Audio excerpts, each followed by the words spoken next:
Hello, welcome to Hollywood Headlines. I'm your host, Paige Davis, and on tonight's episode, we're going to be talking about the latest news in Hollywood, starting with the untimely death of Liam Payne. Hollywood Headlines starts now.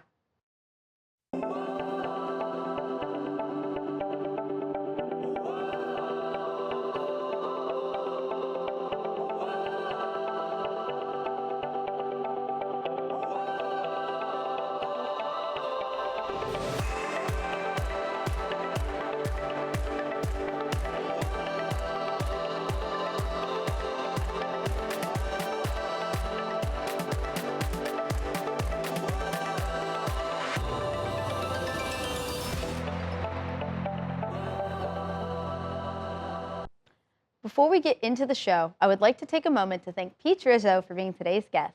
Liam Payne, one of the former members of One Direction and notable solo recording artist, died on Wednesday, October 16th at the age of 31.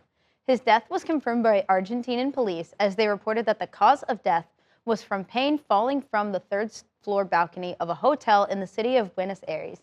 When emergency services responded, they confirmed that he had no pulse.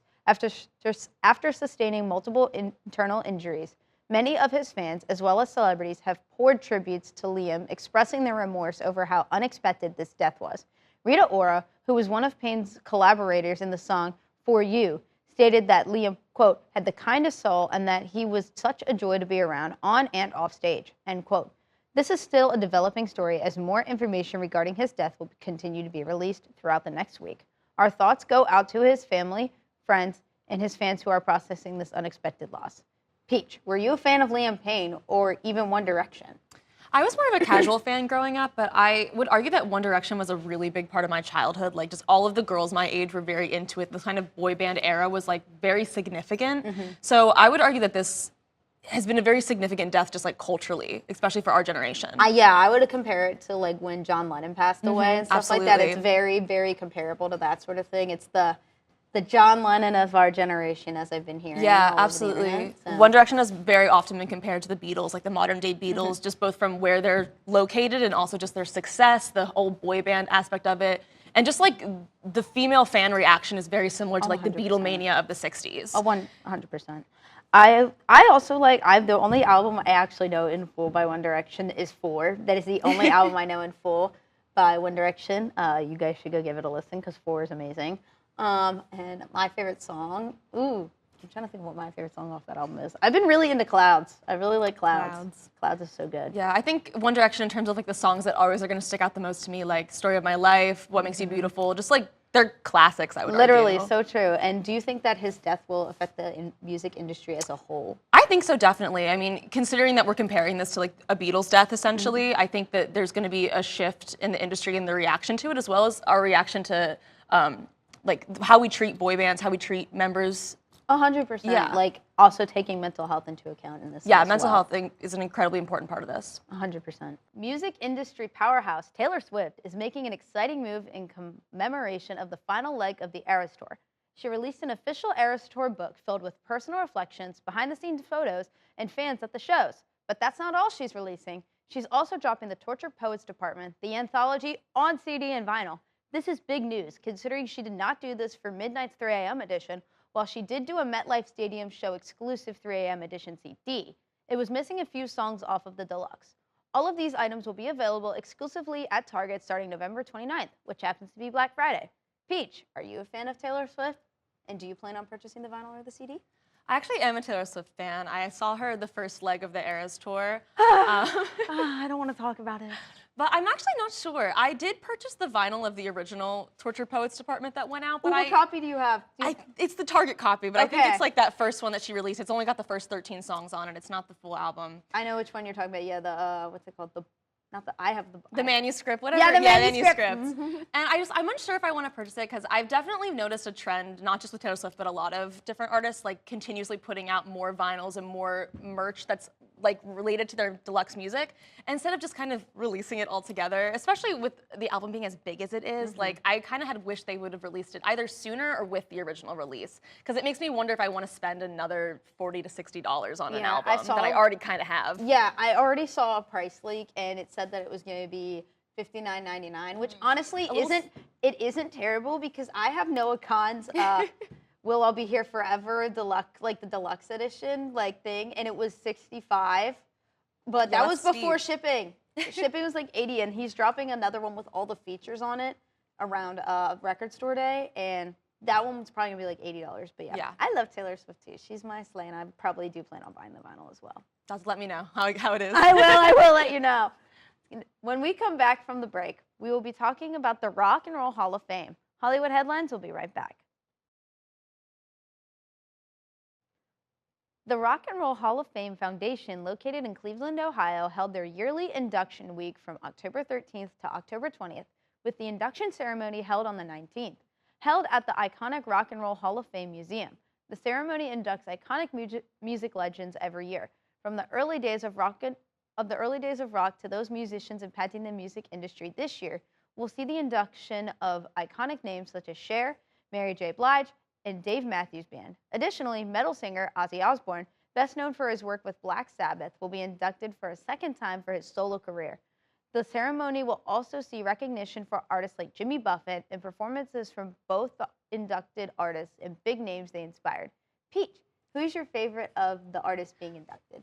Probably Ozzy Osbourne. I'm a big metal fan. I know I just mentioned I like Taylor Swift, but I've got a big category, so I'm quite excited to see him in there. I know he was already in his band, but it's cool to see him as a solo artist. Also, I'm excited about Cher. I'm surprised she wasn't in there. That's very exciting for her because I feel like she's such like a pop icon. Such an iconic artist. Exactly. Like, been around for such a long time. I'm kind of surprised she wasn't already there. Yeah, but you know who is in there? Taylor Swift. Swift. She's in there. And have you ever been to the Rock and Roll Hall of Fame? I haven't, unfortunately, but it's definitely like a bucket list place to check out. It is super cool. I've been there, and it's super cool. I went when I was in like the summer between 8th and 9th grade, and it was super cool. I was just like, there was so much to look at and so much to like see and like take in. I really liked it. It's super cool. It's such a cool place. I feel like everybody should go at least once. Yeah. I wish I would have went like a little, like when I had more of an appreciation for Taylor Swift. Yeah. So I'm like, but my few of my friends' parents went this past summer, and they sent me some pictures of the exhibits that of her stuff, and I was like, oh, thanks guys, appreciate it. At least we have the internet and we can look up what they look like. So true, guys, so true. The internet is a useful tool. Sydney Sweeney, acclaimed Euphoria and Anyone But You actress, has signed on to the movie adaptation of Frida McFadden's best-selling novel, The Housemaid. The psychological thriller movie adaptation stars Amanda Seyfried, the actress from Mamma Mia. Sweeney is set to play Millie, a struggling young woman with a criminal past, who takes a job of housekeeper. Seyfried is set to play Nina, who is a wealthy wife. The film is currently in pre-production with Lionsgate Studios. The studio is best known for the Hunger Games trilogy. The chair of Lionsgate, Adam Fogelson, said in a statement, quote, "I'm thrilled to have The Housemaid join our upcoming slate. A great filmmaker and a great cast with a great script from a great book is a terrific place to start my prior work experiences. With Paul and Amanda have nothing short of spectacular, and Sydney is as talented and compelling as can be." End quote. Peach, have you read The Housemaid? I have not read The Housemaid, but I've heard a little bit about it here and there. I'm a fan of like psychological thrillers. I'm excited to see, because I've heard some people's perceptions of the book is it's a little bit like LGBT coded, so I'm curious if that's something they're going to explore in the movie. Ooh, and does that mean you're going to go see the movie then? I am definitely planning on seeing it. I'm just a big fan of psychological thrillers in general, and I'm excited to see Sydney Sweeney kind of branch off into more of like a horror movie thriller career, especially after Immaculate. Exactly. I really liked her in Immaculate too. Yeah, That me was too. really good. I was like, okay, slay that queen, because it was like you said, it was like a psychological horror. It was really, really interesting, and I really liked it. So I'm excited to see her in another horror movie. Yeah, I think I'm also just excited to see some female-centric horror. There's just not enough of it, So true. It's exciting to have 2 female leads for it. Exactly. And Amanda Seyfried, I love Amanda Seyfried. So I'm very excited. And if you don't also know, she also was in Mean Girls too. One of the many classics she's been in. She's such an icon. I love Amanda Seyfried. So I'm very excited to see Amanda and Sweeney in this. Absolutely. So slay. When we come back from the break, we'll be sharing a special SNL package that our Hollywood Headlines producers created. Hollywood Headlines will be right back. Welcome back. On October 11th, the highly anticipated Saturday night movie released in theaters nationwide. Let's see what Sarah and Kevin, our local SNL superfans, thought of the movie. Hi, welcome to our first edition of Producer's Package. Today, Kevin and I are going to be talking about the new SNL movie and all the things that we liked about this amazing, spectacular, wonderful movie. Yes, I love this movie as well, and I'm going to get things started with my top 5. So number 1 on the list has got to be Dylan O'Brien's jorts. As you all know, Dylan O'Brien played Dan Aykroyd in the movie, and that was very unexpected, even though I've seen the package before. I love his jorts were crazy. He was so embarrassed too. What's up? His mustache. Oh, his and stash? his jorts. Perfect combo. Loved If it. you're dressing up as anyone for Halloween, you gotta be him. I might do it as well. Spoiler alert. You heard it here. You're here first, folks. We're like, my second thing on my top 5 is the camera movement. I absolutely loved, especially in the first shot of the film, of it just starting in the like entrance of the studio, and then it keeps going. No jump cuts, no like fade out, fade in, whatever. It just keeps going, and I feel like that's such a rarity nowadays in the entertainment industry.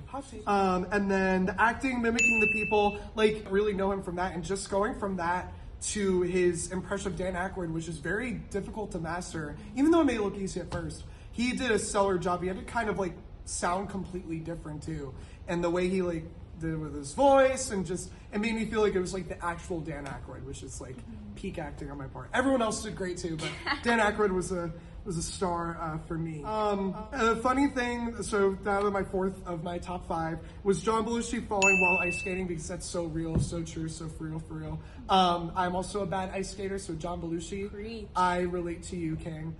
So shout out John Belushi for falling on the